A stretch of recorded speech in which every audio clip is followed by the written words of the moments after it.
दोस्तों नमस्कार। प्रोफेसर के शर्मा ने इतिहास को लेकर चलाई जा रही इस अहम श्रृंखला में पिछले एपिसोड में हमें बताया कि कैसे बसोद गांव में क्रांतिकारी शाहमल की सेना को घेरने के लिए, उनके संगठित किए गए किसानों को घेरने के लिए अंग्रेजों ने मेरठ से फौज भेजी और तोपें लेकर के ये फौज बसोद गांव की तरफ बढ़ चली और बसोद गांव में भीषण मुकाबला हुआ। इसी पर आज हम बात करते हैं प्रोफेसर के शर्मा से। प्रोफेसर शर्मा, जब मेरठ से अंग्रेजों की सेना बसोद की तरफ चली तो फिर किस तरह का दृश्य था? जी देखिए कि अगर आप उस दृश्य की परिकल्पना करें, क्योंकि हम केवल सोच से ही परिकल्पना कर सकते हैं, हम उसको केवल महसूस कर सकते हैं। वो बड़ा ही एक ऐसा दृश्य रहा होगा जिसको सुन करके मेरे तो कम से कम रोंगटे खड़े हो जाते हैं। और मैं शत प्रणाम करना चाहता हूँ हर एक उस शहादत करने वाले व्यक्ति को, जिसने इस मातृभूमि के लिए अपना चाहे एक बूंद खून भी गवाया है। मैं सबको प्रणाम करना चाहता हूँ और हम सबको शायद इस श्रृंखला के माध्यम से उनको स्मरण करने का अवसर मिल रहा है। और आप सब भी उनको अगर प्रणाम करेंगे तो निश्चित रूप से वो भी अपने बलिदान पर बहुत गौरवान्वित अनुभव करेंगे।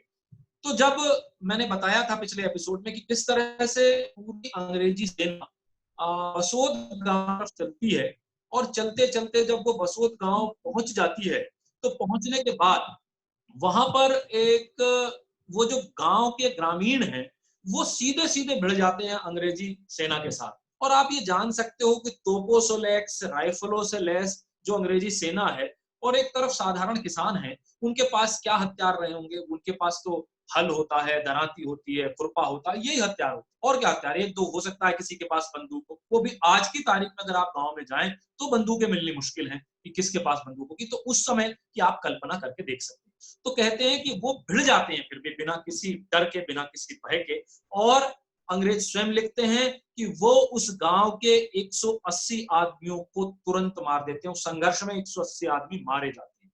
कहते हैं कि बड़ौद, वो जो बसोद था, उसकी सड़कों पर 180 आदमियों का अगर मार काट मची होगी तो आप कल्पना करके देखिए कि 180 आदमियों का लहू बहा होगा। और वो कहते हैं कि वहां और बहते बहते बसोद गांव में एक तालाब है, उस तालाब में शायद चला गया होगा, क्योंकि जुलाई का महीना था, बारिश का भी मौसम था। और कहते हैं कि उस तालाब का रंग खूनी रंग हो गया, उस तालाब में खून ही खून हो गया। इसलिए आज भी बसोद में वो जो तालाब है, उसको खूनी तालाब के नाम से जाने जाते हैं। सब लोग उसको खूनी तालाब के नाम से जानते हैं। और वो गवाह है खूनी तालाब कि किस तरह से हमारे देश पर समर्पित होने वाले इन किसानों का खून उनकी मातृभूमि पर बहा, और जाकर के पूरा का पूरा तालाब भी लाल हो गया। और आप देखिए वो फिर सेना अंदर घुसती है, और वो लिखते हैं कि वहां उन्हें एक मस्जिद दिखाई देती है। आज भी बसोद में वो मस्जिद है, जामा मस्जिद के नाम से। अंग्रेज लिखते हैं कि उस बसोद की मस्जिद में दो गाजी थे, वो लड़ते हैं और अंतिम समय तक लड़ते रहते हैं। फिर उन्हें वो मार दिया जाता है, अंग्रेजी सेना उन्हें मार देती है। फिर पूरे गांव में आग लगा दी जाती है। अंग्रेज लिखते हैं कि उन्हें वहां पर बड़े बड़े बर्तन मिलते हैं, 8,000 मन अनाज इकट्ठा हुआ मिलता है, कुछ थोड़ा गोला बारूद भी मिलता है। मुझे लगता है ये गोला बारूद, ये अनाज, ये सब जो क्रांतिकारी दिल्ली थे उन तक पहुंचाया जाना था। इसीलिए हमने कहा कि ये मुख्यालय था। बड़े बड़े बर्तनों का मतलब, इसका मतलब यहाँ बहुत बड़ी संख्या में जो ये किसानों की सेना थी वो रहती थी, शाहमल के नेतृत्व में रहती थी। इसीलिए हम इसको मुख्यालय कह रहे हैं, हम इसको मुख्यालय बता रहे हैं।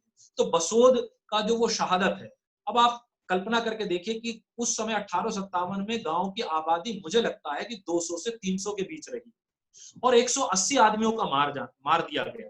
तो इसका मतलब कि आधे से भी ज्यादा गांव तो तुरंत ही मार दिया गया। और उसके बाद अब आप देखिए कि जब आपके परिवार की, पड़ोसी की लाश कहीं पड़ी हुई है और वो सेना आगे बढ़ रही है, तो जो बचे कुचे लोग हैं वो ऐसा नहीं भाग जाते, वो फिर दोबारा से उस सेना पर हम, तो उस साहस को प्रणाम करना चाहता हूं कि जो बसोद के लोगों ने दिखाया। इस तरह की शहादत जैसी बसोद में हुई, वैसी सीकरी में भी हुई है। वहां भी 100 से अधिक लोग मारे गए हैं। इस तरह की शहादत पांचली में भी हुई है, घाट में भी हुई है, यानी कि जहां 100 से ज्यादा लोग मारे गए हैं।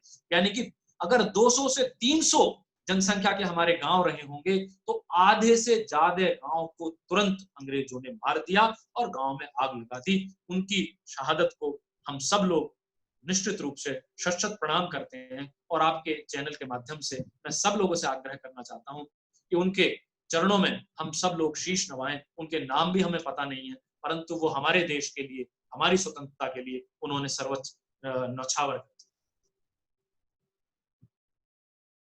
प्रोफेसर शर्मा, आपने बताया कि किस तरह से अंग्रेजों ने मेरठ से फौज भेजी और क्रांतिकारियों को तोपों से उड़ा दिया, लेकिन उसके बाद भी हमारे क्रांतिकारी, वो महान सेनानी, वो अनाम क्रांतिकारी हटे नहीं, डटे रहे, संघर्ष करते रहे और 1857 की यह लड़ाई दिन पर दिन तेज होती चली गई।